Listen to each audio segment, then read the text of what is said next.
90 రోజుల కోర్సు పూర్తి చేస్తే చాలు 100% ప్లేస్మెంట్ సపోర్ట్ తో సాఫ్ట్వేర్ జాబ్ మీ సొంతం. వెంటనే కోడ్ జ్ఞాన్ డెస్టినేషన్ ని సంప్రదించండి.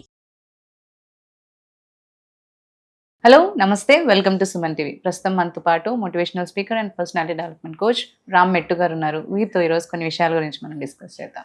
హలో అండి రామ్ గారు, నమస్తే. నమస్తే. యా, సో ఒక రిలేషన్షిప్లో మనం వింటూ ఉంటాం లైక్ అంటే ట్రాన్స్పరెన్సీ ఉండాలి and they have to share like ఇద్దరివి వ్యూస్ షేర్ చేసుకుంటూ ఉండాలి, థింగ్స్ షేర్ చేసుకుంటూ ఉండాలి. అయితే ఒకసారి మనకంటే మ్యారేజ్లోకి ఎంటర్ అయిన తర్వాత అంటే అప్పుడు కూడా ఇలా అంటే సీక్రెసీస్ కానీ లేదంటే ట్రాన్స్పరెన్సీస్ ఉండాలా, ఎలా ఉండాలి అసలు ఆ husband wife relationship? And most doubted thing ఏంటి అంటే కొంతమంది అన్నీ షేర్ చేయడం కూడా మంచిది కాదు అని అంటుంటారు. ఒక ఉమెన్ హస్బెండ్తో కావచ్చు లేదంటే హస్బెండ్ ఉమెన్తో కావచ్చు, అన్ని షేర్ చేయడం కూడా నాట్ ఎ గుడ్ థింగ్ అంటారు. అది ఎంతవరకు నిజం అనేది మీరే చెప్పాలి యాక్చువల్లీ. అండ్ అంటే లైక్ ఏ థింగ్స్ వరకు వాళ్ళు షేర్ చేసుకోవచ్చు రిలేషన్షిప్ లో? జనరలీ చూస్తుంటామండి మనము lot of people these days, నేను నా హస్బెండ్ తోటి లేకపోతే నేను నా వైఫ్ తోటి కంప్లీట్ ట్రాన్స్పరెన్సీ మెయింటైన్ చేయాలి, I should be extremely loyal, faithful, ఇవన్నీ అనుకుని ఏంటంటే they keep telling everything. Especially ఎక్కడ చెప్తారంటే ఇవి జనరలీ ఈ మధ్యన అంటే అరేంజ్ మ్యారేజ్ సెటప్ లో కానీ లేకపోతే లవ్ మ్యారేజ్ లో ఏదైనా కానివ్వండి, వాళ్ళిద్దరు మాట్లాడుకోవడం స్టార్ట్ చేస్తారు చూడండి. When they exchange phone numbers and they start talking, మాట్లాడుకోవడం స్టార్ట్ చేసిన తర్వాత జనరలీ ఒక టాపిక్ విచ్ కామన్లీ కమ్స్ ఏంటంటే మీకు ఏదైనా పాస్ట్ ఉందా అని ఒక టాపిక్ వస్తుంది. Like you know having in a relationship basically. ఇలాంటి టాపిక్స్ వచ్చినప్పుడు జనరల్ గా ఏమవుతుంది అని అంటే, when we're just entering into a relationship లేదా మనకి ఇంకా పెళ్లి కాలేదు, we're just talking to each other, ఈ ఫేజ్ లో ఏంటంటే పర్సనలైజింగ్ అనేది ఇంకా జరుగుండదు. అంటే నువ్వు నా మనిషివి అనే ఫీలింగ్ ఇంకా డెవలప్ కాదు అక్కడ, రైట్? సో ఆ డెవలప్ కాని టైంలో ఏంటంటే మీరు మీ పాస్ట్ గురించి నాకు ఓపెన్ గా ఉండాలి లేకపోతే అన్ని ముందే చెప్పేసుకుంటే బెటర్ అనేసి మీరు నాకు చెప్పినప్పుడు జనరల్ గా ఏమవుతుందంటే I may not over react for it because నాకు ఇంకా పర్సనలైజింగ్ అనేది జరగలేదు అక్కడ. కానీ ఒక్కసారి వెడ్డింగ్ అయిపోయిన తర్వాత, మ్యారేజ్ అయిపోయిన తర్వాత మనకి ఆ ఫీల్ ఎప్పుడైతే వస్తుందో, అంటే నువ్వు నా అమ్మాయివి లేకపోతే he's my man, completely your mine అనే ఫీల్ వచ్చిన తర్వాత ఈ పాస్ట్ గురించి ఆల్రెడీ తెలుసు చూడండి, ఇష్యూ స్టార్ట్ అవుతాయి అనమాట. మెల్లగా ఇష్యూ స్టార్ట్ అవుతాయి. ఏదో చిన్న గొడవ వస్తుంది, గొడవ జరిగే విషయం ఒకటి ఉంటుంది, ఆ గొడవ పెద్దగా మళ్ళీ ఎక్కడికి వెళ్తుంది అంటే అది తీసుకొని వస్తారు. అది తీసుకొని వచ్చి దాని గురించి అంటే ఈ మెయిన్ టాపిక్ సైడ్ లైన్ అయిపోయింది, దాని గురించి వస్తుంది, పాస్ట్ గురించి వస్తుంది. అండ్ ఇంకొకటి ఏంటంటే ఒక్కొక్కసారి అలా పాస్ట్ గురించి వచ్చి గొడవలు ఎక్కువైపోతూ ఉంటాయి.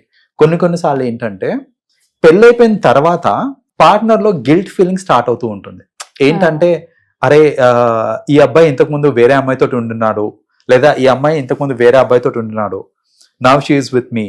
సో ఇవన్నీ ఏంటంటే దే స్టార్ట్ రిపెంటింగ్, అరే అనవసరంగా నేను పెళ్లి చేసుకున్నానేమో ఏమని అని ఇలాంటి థాట్స్ వచ్చేవి కూడా ఉంటాయన్నమాట ఆఫ్టర్ మ్యారేజ్. సో బేసిక్ గా ఏంటంటే ఇవన్నీ ఎందుకు వస్తున్నాయి అని అంటే బికాస్ నేను అన్ని చెప్పేసుకున్నాను, ఓపెన్ గా చెప్పేసుకున్నాను, అర్థం చేసుకుంటారేమో అని చెప్పేస్తున్నాను. ఆ పాయింట్ ఆఫ్ టైంలో అర్థం చేసుకుంటారేమో కానీ ఫ్యూచర్ లో దాని వల్ల కాంప్లికేషన్స్ వచ్చే ఛాన్సెస్ హై ఉంటాయి. And a lot of divorce cases happen just because of these things. Okay, so what user అంటే ఒక గర్ల్ వాళ్ళ హస్బెండ్ తో ఏమేమి విషయాలు చెప్పొచ్చు లైక్ చెప్పొచ్చు అంటారు? యాక్చువల్లీ ఏం చెప్పకూడదు చెప్పిన దాన్ని బట్టి. సో ఇన్ దిస్ కేస్ నేను అబద్ధం చెప్పండి అని చెప్పట్లేదు ఇక్కడ, లైక్ మీరు దాచిపెట్టండి నిజాలను దాచిపెట్టండి అని చెప్పట్లేదు. Play diplomatic game in this case. So అంటే ఏంటంటే సపోజ్ నాకు పాస్ట్ ఉండింది, బిఫోర్ మ్యారేజ్ నాకు పాస్ట్ ఉండింది. సో నేను పాస్ట్ గురించి చెప్పేటప్పుడు suppose I wanted to be loyal and నిజాయితీగా చెప్పేద్దాం అనుకుంటున్నాను. I can say that you know నాకు ఒక అమ్మాయి తోటి రిలేషన్షిప్ లో ఉండే నేను, because of whatever reasons work out కాలేదు, we broke up, just wanted to tell you this అని చెప్తున్నాను. నేను నా రిలేషన్షిప్ గురించి చెప్పాను.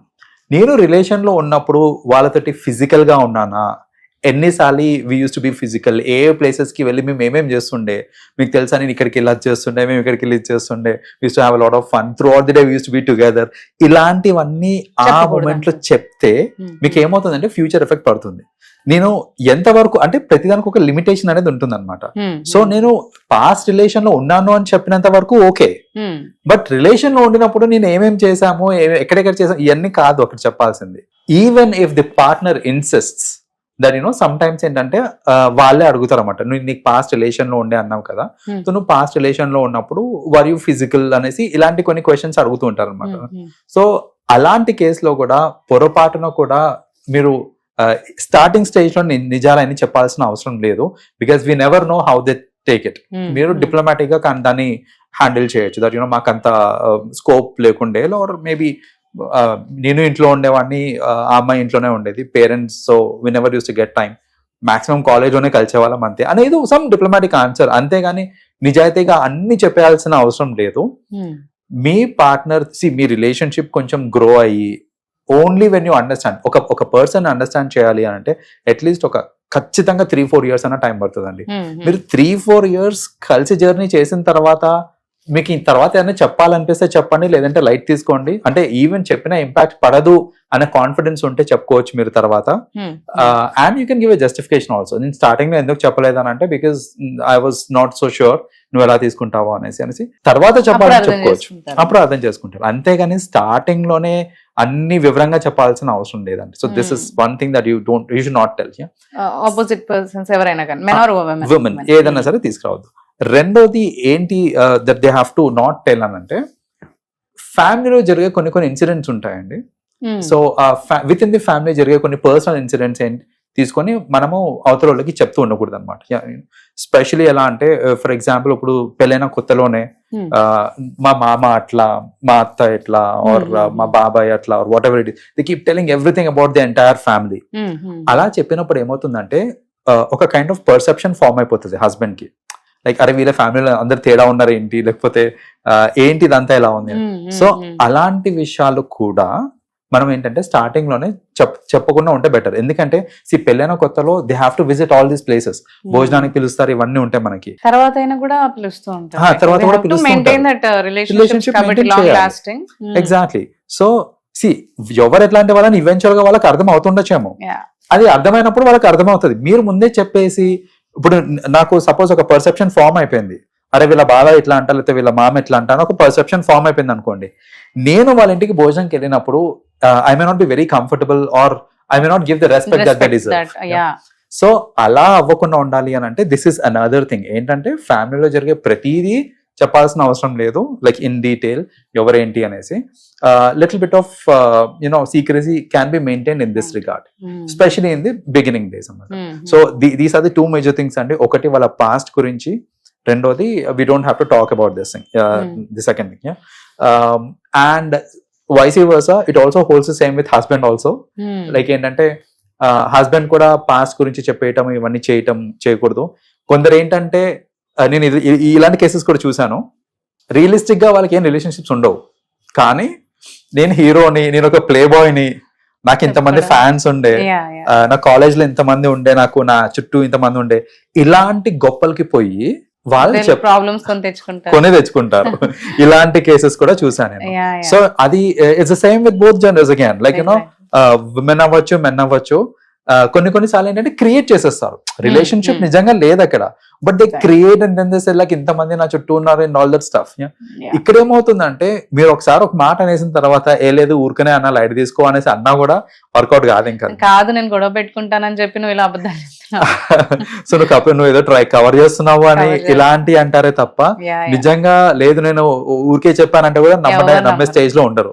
సో ఇలాంటి వాటి దగ్గర ప్రాంక్స్ ప్లే చేయడం కానీ, జోక్స్ కానీ స్పెషలీ ఇనిషియల్ స్టేజ్ లో ఉండకూడదు. So it's always better to play a very diplomatic game in this regard. Exactly. Yeah. Thank you so much. Thanks Andy. Suman టీవీలో మీ పర్సనల్ అండ్ బిజినెస్ ప్రమోషన్స్ కోసం కింది number కి contact చేయండి.